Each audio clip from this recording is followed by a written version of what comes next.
to move on. What stage are we focusing on today? What's that? That's the domain, and you're exactly right. But what age group are we talking about? What's you said it? Preschool. Often we refer to early childhood, but we're looking at preschoolers. Again, child 3, 4, 5 years of age. And the domain we're looking at today is cognitive development, and the stage, you're exactly right though, that is the correct stage within cognitive development of Piaget, which is pre-operational. Anyone remember what it stands for? Pre-operational. That's the transition to it, symbolic thinking, but pre means before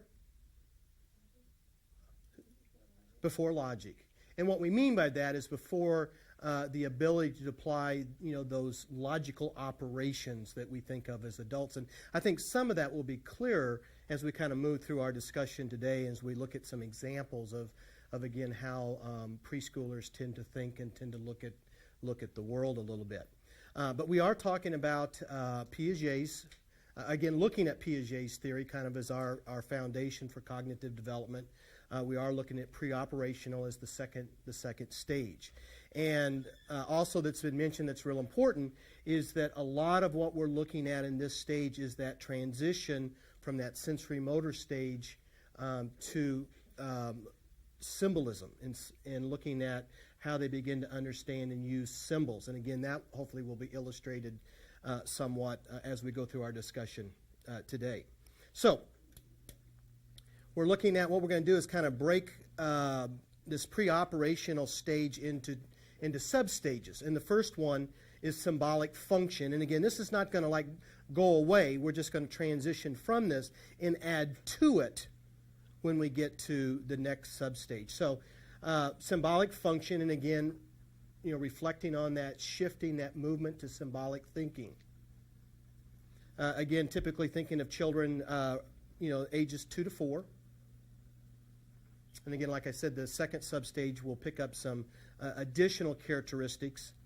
Not that they aren't present at this time, but they tend to be more frequent in the next substage. Looking at 3 characteristics of this substage. First one, what we call mental representation. And that is the child's ability to think about people, places, and things that are not present. The ability to think about people, places, and things that are not present. Now, some of this is the result of what? Talked about this in the sensory motor stage. One of the abilities that they acquire there sets the foundation for this ability. Anyone remember? I know that's going back. Imagination comes into play for sure. But what's the ability that they gained in that sensory motor stage? Remember, they gained 3 object permanence. Object permanence was the realization that something still exists even though it's not present. What we're now beginning to add to that is the fact that children now have the ability to create mental representation or to think about or to create a mental picture about people, places, and things that are not present. So just a couple of really simple examples. Again, we've got a child, let's say, that's either 3 or 4 years of age, and we're taking a trip to the zoo. Now, it's a trip to the zoo, and we have been to the zoo several times. What is that child able to do before we ever get to the zoo? That would be an example of mental representation. What are they able to create in their mind?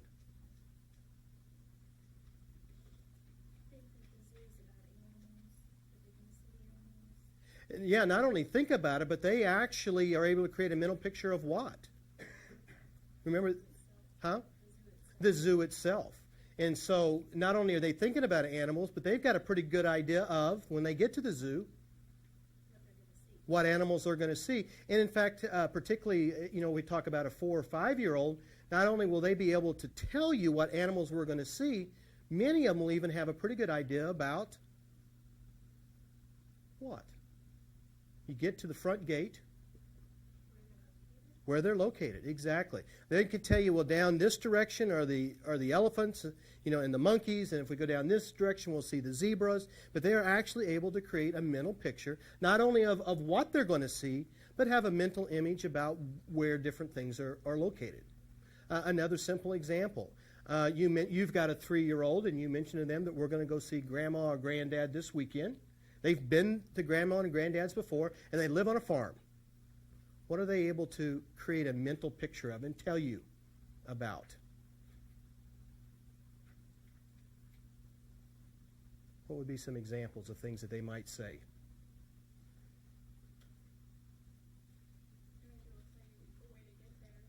Huh?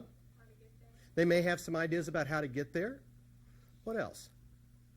Or just some of the mental images that they actually are able to create in their mind. And a lot of times they'll be real excited. My son has the barn, the cows, the tractors, anything farm related he loves. And he can tell you the colors of the cows, the markings. Excellent. And again, we're talking a preschool age child. Again, and not realizing anybody in the class would actually have grandparents that would live on a farm necessarily. But again, what animals are on the farms, the color of the animals, some of the unique markings of the animals, some of their favorite places to go when they get there. You mentioned your son really enjoying the barn. What else might they have a mental image of? And again, think about yourself as a child going to visit maybe one of your grandparents. It could be smells that are present, or maybe a situation where every time you go, the child realizes that Grandma makes cookies or bakes something, and so they may actually have a mental image of not only physically the item that's been made, but even kind of a reference to the smells, that are there, or some of the favorite things that they're going to do when they get there. We're going to go fish in the pond, or whatever it may be. But what's different here is, again, now they're able to create that mental picture, that mental image of people, places, and things. And then again, that will kind of play out in some of the other things that they are beginning to spend more and more time doing. So, again, one of the things that's real important is I really strongly encourage you to keep reinforcing these terms and this information, because it's not real difficult, but there are a lot of new terms, particularly in this section, probably more than any other. And if there's any one part that students tend to struggle a little bit, come exam time, it is on this stage of cognitive development, because there are so many new terms. So, again, kind of reinforcing your mind over and over again. And then a lot of times the terms themselves will give you a pretty good idea about what it refers to. Symbolic representation. Talk about mental representation, the ability to create mental, to think about people, places, and things that are not present to create a mental image. We see this then played out in symbolic representation. That is the ability, not only am I able to think about people, places, and things, I am now able to represent people, places, and things and ideas as symbols.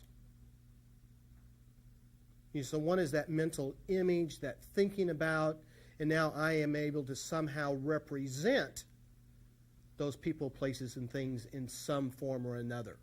One idea that exemplifies this, or is an example of it, we've already talked about, and that's children's drawings that will continue to improve as they kind of move through this stage. And so children will use drawings, as a way to represent, And so again, and we mentioned this earlier, and a child's, real young child at age 2 will be largely doing scribbles, but then as they become 3, 4, and 5, their pictures begin to take shape and form to where we're able to recognize some of what they're drawing.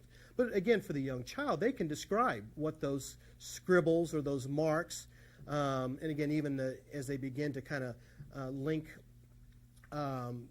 different lines together that begin to form shapes, and then actually be able to create elementary figures, they represent something in their world. And for many preschoolers, they tell a story. And they can tell you pretty much is what's going on. Now, whether we can understand that early on in this stage, maybe not. But again, it's a symbolic form of that representation for the young child. The other place that we see it, that we'll talk a good bit about, and you'll see it also in your reading, is in children's dramatic play, or what we often refer to as symbolic play. They do a lot of role playing in a sense. And so they are very creative. Again, we talked about the characteristic of this age group being able to use their imagination. Well, one of the ways they do that is their ability to take a given object and have it represent something else. And there's where we see it again in their symbolic play, or again their dramatic play. And they are very creative in that. I'll give you a simple example, and then I think you'll be able to come up with some of your own. As we're beginning to approach, just a little bit of trivia, about 90-some days until Christmas. How many of you remember the cardboard tube after you emptied a roll of wrapping paper? Now, as a kid, do you remember what you might have used? Now, obviously, the cardboard tube was simply used to hold the wrapping paper. But when the wrapping paper was used up and you had the tube, it became a lot of different things for children. What did children often, I can tell you what we used it for, sword fights. And so me and my sisters would sword fight with it until they completely fell apart. What else might that tube represent or be used for? Again, that's what symbolic representation is. The ability to take one object and have it represent another object. Can you think of something else a young child might use that tube for?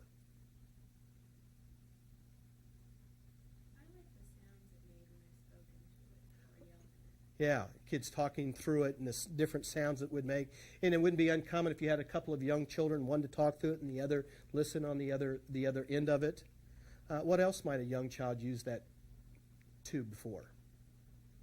Kind of have to think like a child. Telescope? Yeah, use it as a telescope. I'm being gender stereotyped for a second, but if you're a boy, you're likely going to use it as if it's not a sword, a bat, very likely, or a gun, you know. Can you think of some other examples of things that young children use, objects that were intended probably originally for something else, but they use it to represent something different? Boxes, and boxes then get stacked up or used, again, gets combined with their imagination to build houses, to build forts. In a lot of households, even when my son was going through this stage, the boxes got combined with blankets and pillows, and again, draped over the boxes, for something to make a tent or to climb through. Excellent example. Others, things that kids will use one object to represent something else.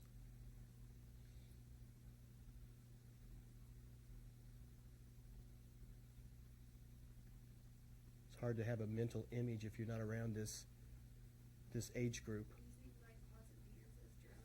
Yeah, pots and pans as drums. My son and I may have shared this, I have trouble remembering sometimes what I've said at one time or another, but kids love to use pots and pans or anything else that they can bang on and to use it as drums, and almost get as much enjoyment out of that as they would an actual set of drums. But my son, from the time he was just an infant, we took him to shows down in Branson. It was one of the things that he really enjoyed doing.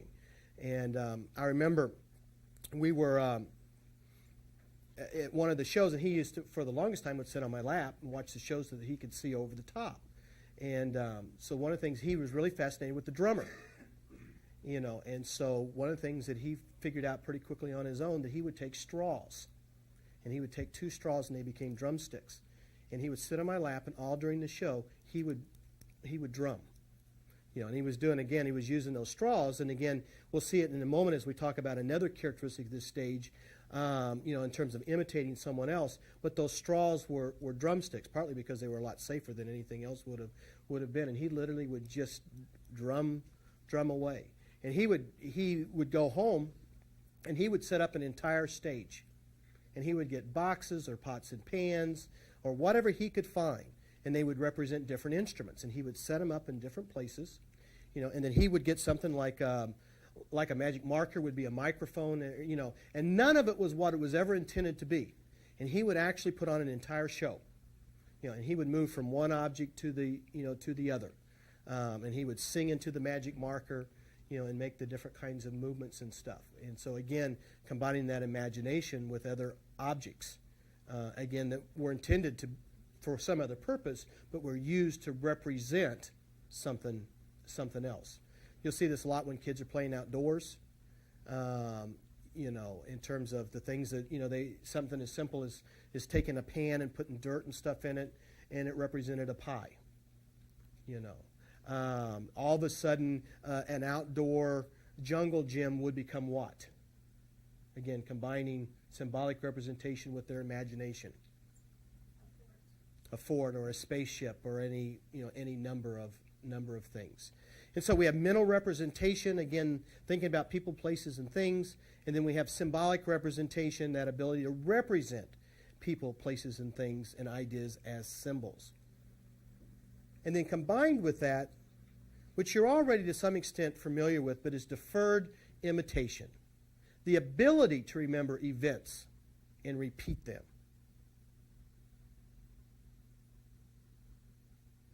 The ability to remember events and repeat them. Now, what theory that we've already talked about is that most closely related to?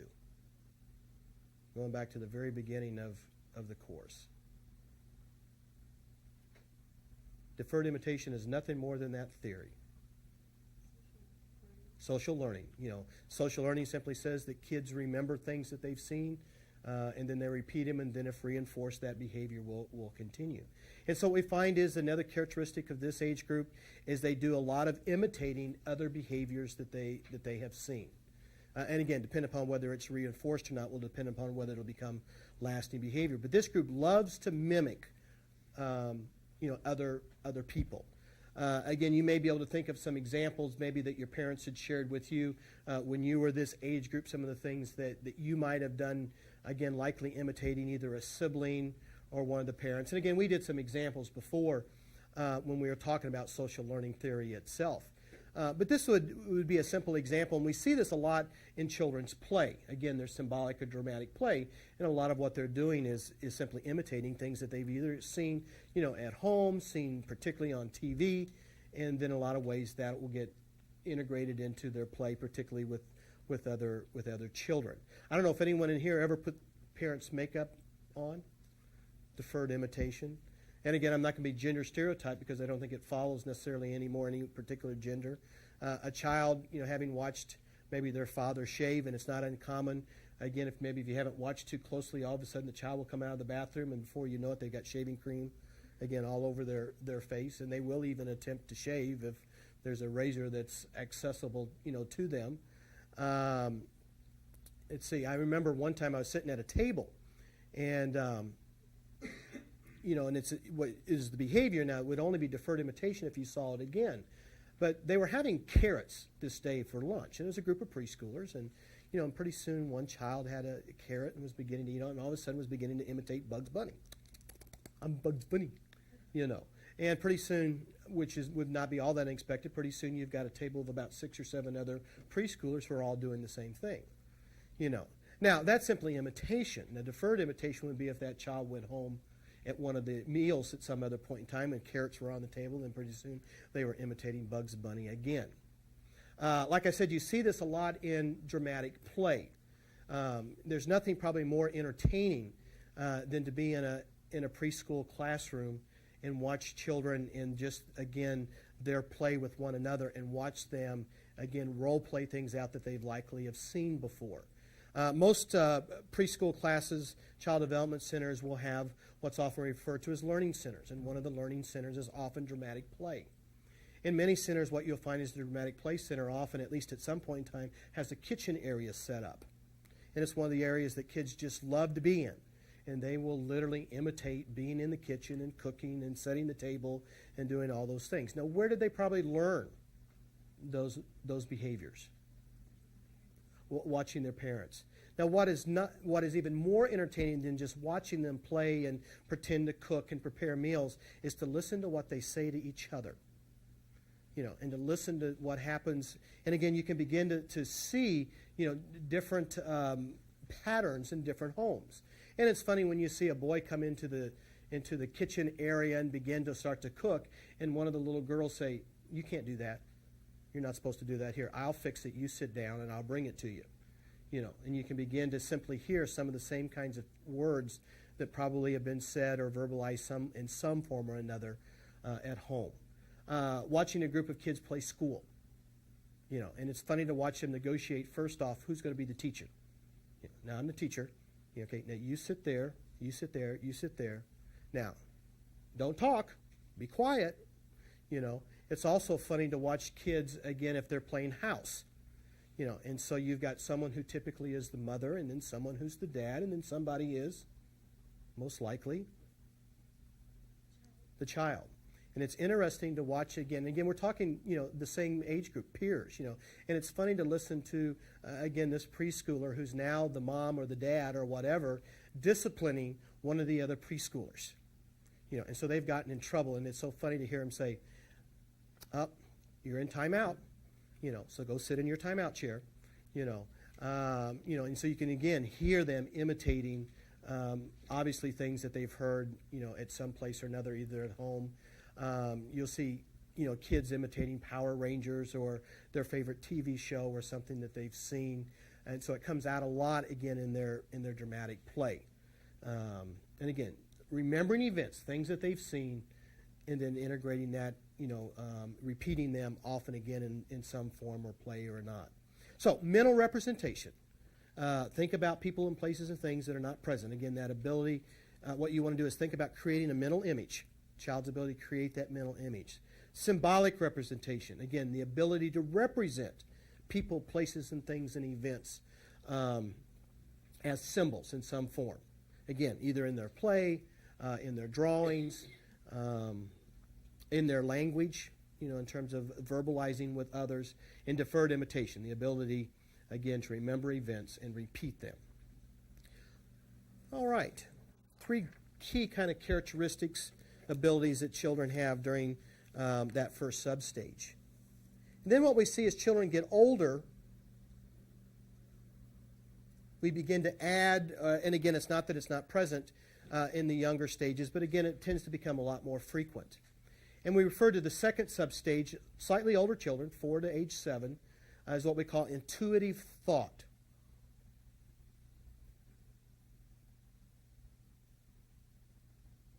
Probably, and we've already said this earlier when we were talking about common characteristics of preschoolers, but this age group is very curious. They're very inquisitive. Clearly, and again, they are at the earlier stages, but particularly at this stage, are much more involved in exploring, figuring out things, having explanation for things. One of the things that we find with this age group is they seem sure about what they know. This age group will tell you exactly the way something is or the way something should be, but they are often unaware of how they know what it is they know. And if you were to ask a preschooler, well, why is that? What do you think the typical preschooler would say?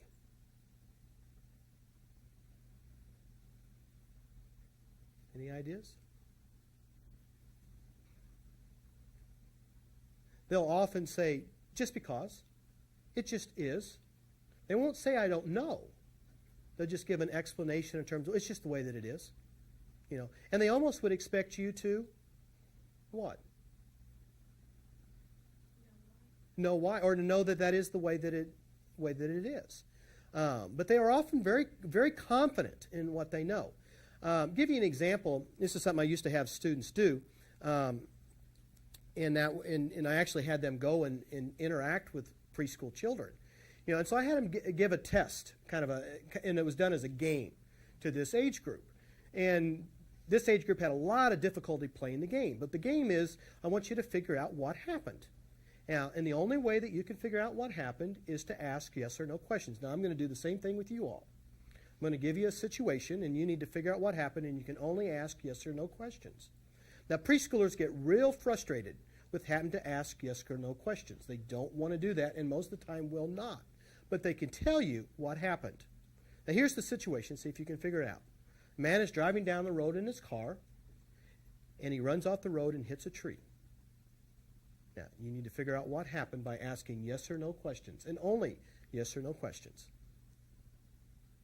So figure it out. What's the questions you want to ask? No. She asked if he had a flat tire. Was he distracted? Possibly, but not exactly. Was he asleep? No, he was not asleep. Was there something on the road? No, there was nothing in the road. Was anyone else in the car? There was no one else in the car. Did he have a heart attack? He did not have a heart attack.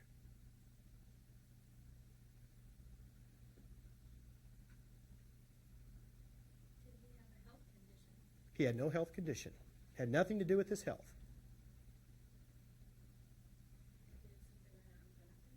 No, nothing ran out in front of him.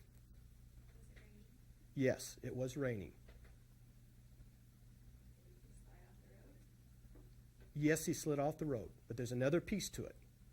It was raining. He did slide off the road.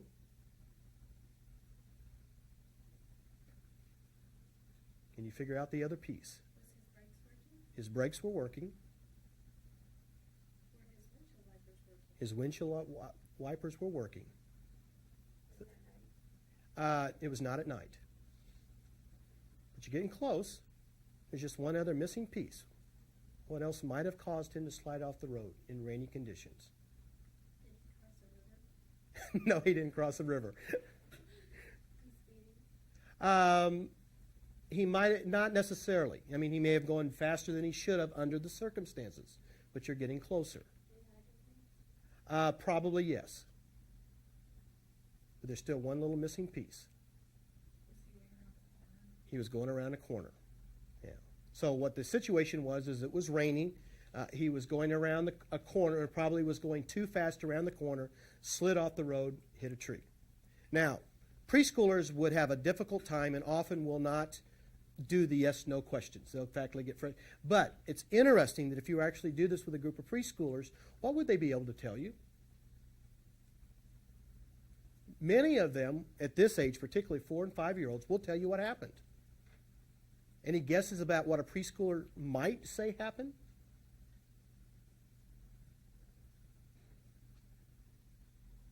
And we've done this with preschoolers, and they're very quick.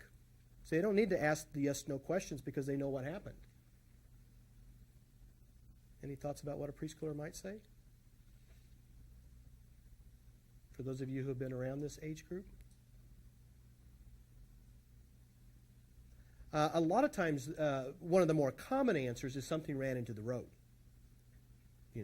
And again, that probably would come from their own actual real life experiences at some point. But normally what happens is their answer tends to probably be based on some similar experience that they've had. And when you say something like, well, no, that's not what happened, what is the response? Oh, yes, it is. You're wrong. This is what happened. A squirrel ran out into the road, and they dodged the squirrel and ran into a tree. That's what happened. Now, how do you know that's what happened? I just know. And so, again, they're often very, very sure about what it is they know. They're not always sure about why they know what it is. And, again, a lot of times based on their own experiences. And, again, it's really funny some of the ways, some of the understanding they have. And, again, how confident. And, again, doesn't do a whole lot of good to try to rationalize or argue with this age group. See, a lot of times we think, well, I'm just going to use what? If I share with them, again, think about this stage. And this is what we tend to do as adults with this age group. What do we give them? Logic. We think, well, if I just give them a logical explanation for what happened, then obviously they'll do what? They'll understand and they'll change the way they look at it. Doesn't work because they have their own way of kind of looking at and understanding the world, which is often, to them, very logical, simply different. And so a lot of times our logical explanations don't create a lot of change.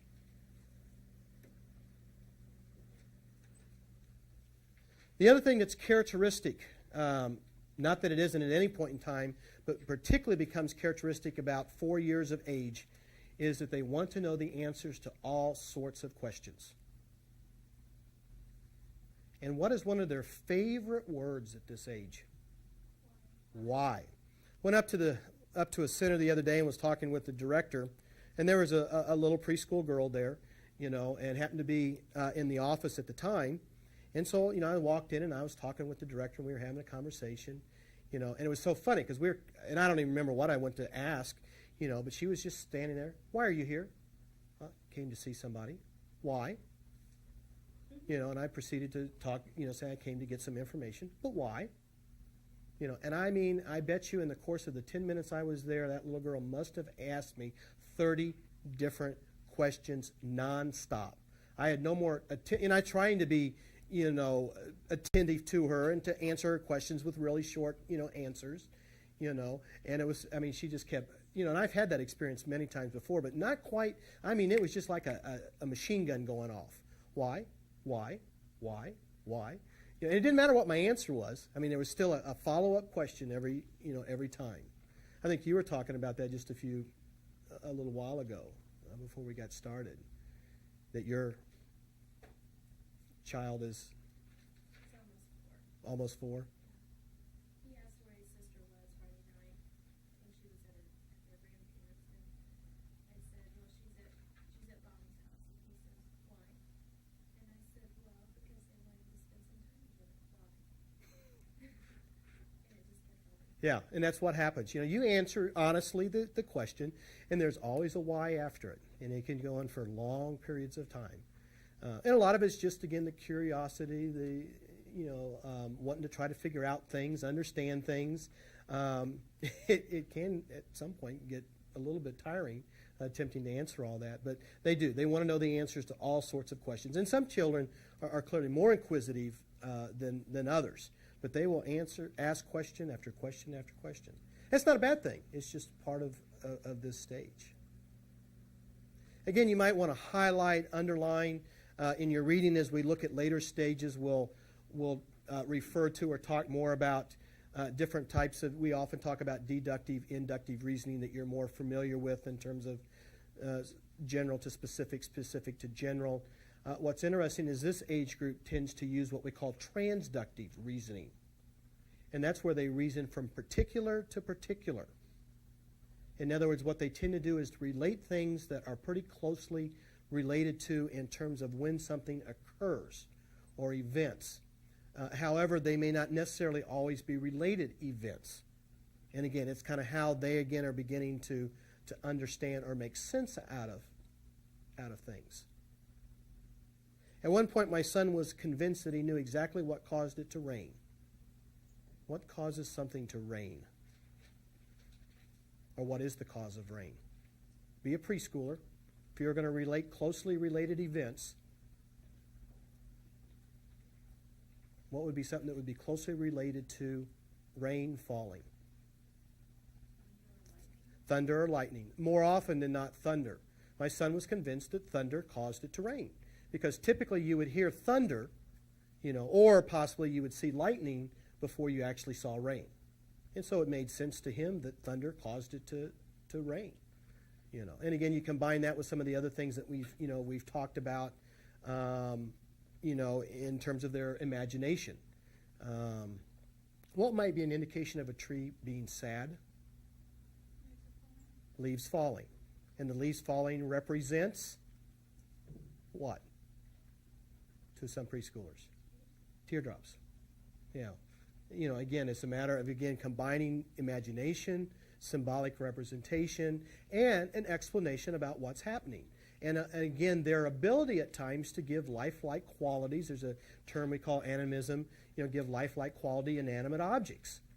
And so again, try to convince them that that's not what's happening can be a real challenge. One of the things that we know is that even major events in a child's life, and part of it is related to their transductive reasoning, they tend to believe that they're responsible for. Again, it's not uncommon for a family going through a divorce to believe that somehow they're responsible, that it was their fault.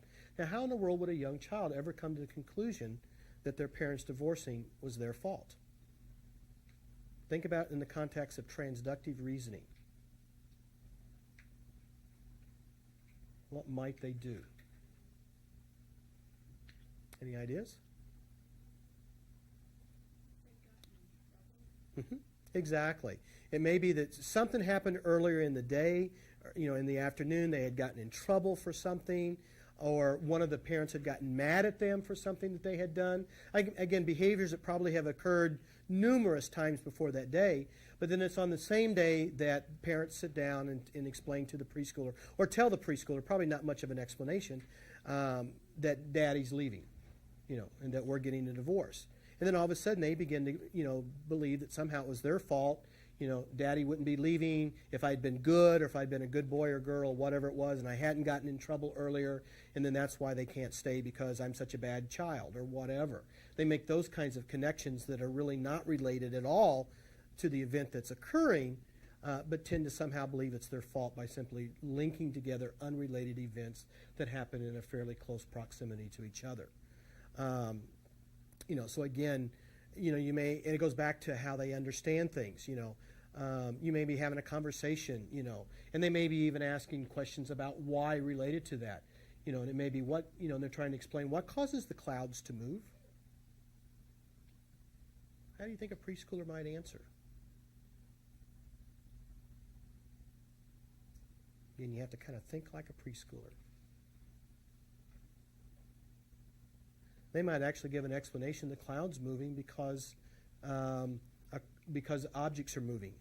People are walking, and when people walk, it's what makes the clouds move.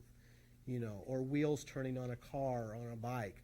There's no, from our perspective, there's no logical explanation, but they can tend to kind of combine some things that to them make sense. Something else is moving, and that causes other things to move.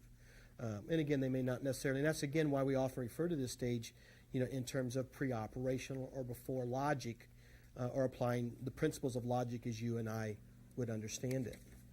Now, there are some limitations to their thought processes. Again, lots of terminology.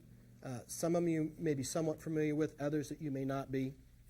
But one of the common characteristics or limitations of thinking is what we call egocentrism. And a lot of times this gets defined, and I'm not sure accurately all the time. We often think of the child being selfish. And I'm not sure I would use that description. It may be what appears to be characteristic, but I think it really misses what's going on at this stage. And it's simply that egocentrism is that young children have difficulty understanding the world except from one's own point of view. So they tend to believe that other people see the world how they see it, exactly. And even with things like objects at this young age tends to be kind of an extension of themselves. And that's why we tend to find this age group to be fairly possessive of objects. And so we tend to talk about this, preschoolers being kind of selfish and self-centered. It's more accurate to say that the world tends to evolve around them, and they tend to understand the world simply from their perspective. And then as they get older, egocentrism tends to decline as they begin to understand that other people have different ways of looking at life, different perspectives, that other people are capable of feeling something different than what they're feeling. But at this age group, they tend to be somewhat egocentric. So if something frustrates them, they believe that that's going to frustrate everybody else. Or if something makes them sad, then obviously everybody else would be sad as well. They also use it at times, again, in their own way of reasoning why their behavior is okay. Do we have anyone here who likes cats? Okay, we've got a couple of cat lovers. Well, you'll be my volunteer here for a second. Simple example, you're a preschooler now. You're 4 years of age. Think like a preschooler for a second. And you're at Walmart. And I'm at Walmart, and I have a box of kitties. And so you come up, and you love cats. So you're fascinated with these kitties. And I ask you, do you like cats?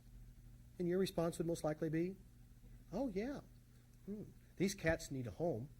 Would you like to take one of these cats home? Yes, they really need someone to take care of them. Would you take care of them? Do you need to ask your mom if it's all right? No, why not?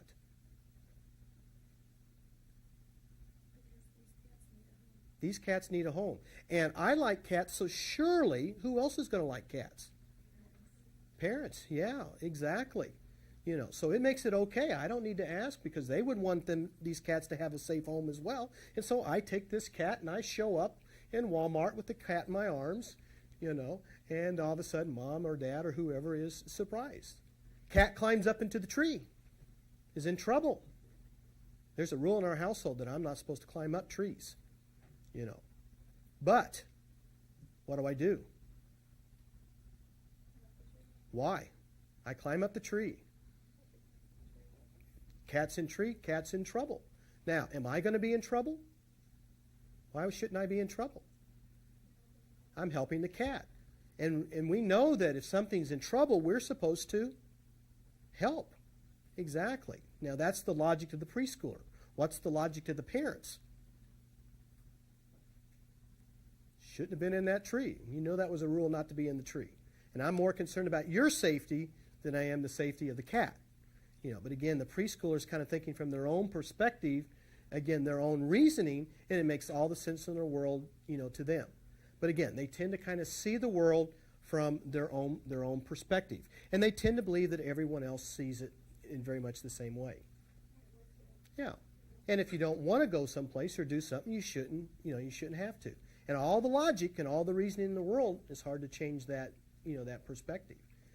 And again, kids kind of experience the world as they do. And again, that we'll talk later on when we get, into middle childhood, that does tend to decline and begin to kind of shift as children begin to understand that there are different perspectives, different ways of looking at things. So again, egocentrism, difficulty understanding the world except from one's own point of view. Centration, a tendency to focus on only one aspect of a situation. Now, you and I know as adults that you take a particular situation or event that's occurred, and we know that there may be many, many factors that contribute to something occurring or happening. And as we weigh all those different factors, then we can kind of piece things together and make some logical sense out of a situation or a given event. Well, young children tend to only focus, or only see one aspect and have difficulty seeing other aspects of something. And again, remember that when they're pretty convinced of something, that's kind of the way it is. Again, we're going to play another simple kind of game. So I'm going to, in this age group, loves to play the game. But again, they tend to focus on just one aspect of something at a time. Now, I'm thinking of an object. Now, as soon as you know what the object is, you guess it. Okay. It has two wheels. It's red. Has handlebars. Bicycle. Okay, now I go on and I say it has a motor and a windshield. A moped or a motorcycle. Now, what will often happen with the preschooler is they are convinced what?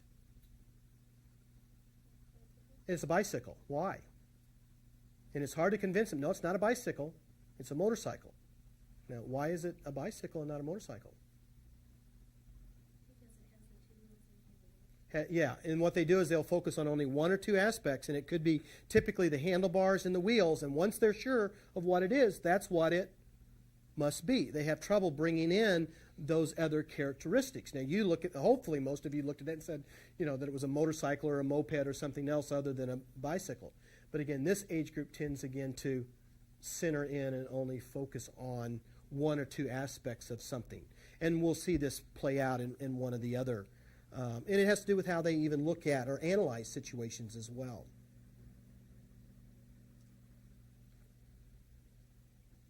Another limitation is what we call seriation. Limited ability to put objects into order. Now, remember what we said about Piaget? We said that he kind of tended to underestimate children's abilities. And what we found, this is probably one of the best examples,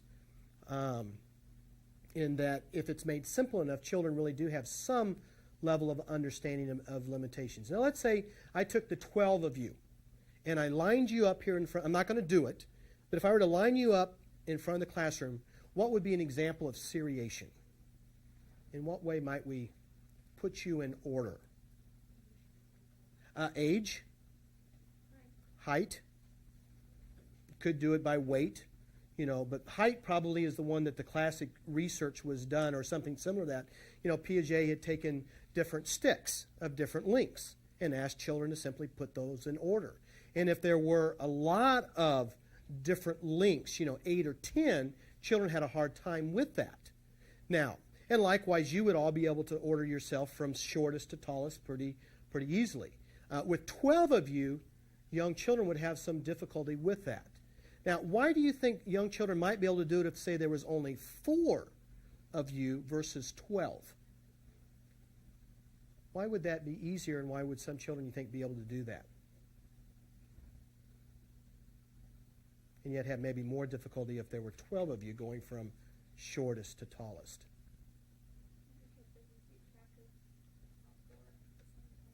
Well, and what's going to be the difference in the 4 compared to what it would be if we literally did all 12 of you? Yeah, there would be a lot more drastic difference in height. With 12 of you, there would be several of you that would be what? The same height or really close. And to be able to tell that subtle difference of an inch or so would be a lot more difficult for a young child. But if we did it where we had the shortest, the tallest, and 2 in between, there would be a much drastic difference between the heights, and then children would be able to really distinguish shortest, taller, and tallest. But with 12, those differences would be a lot smaller. So again, seriation, the ability to put things or objects in a sequence or in an order. All right, we'll pick up and we'll look at some more limitations next time.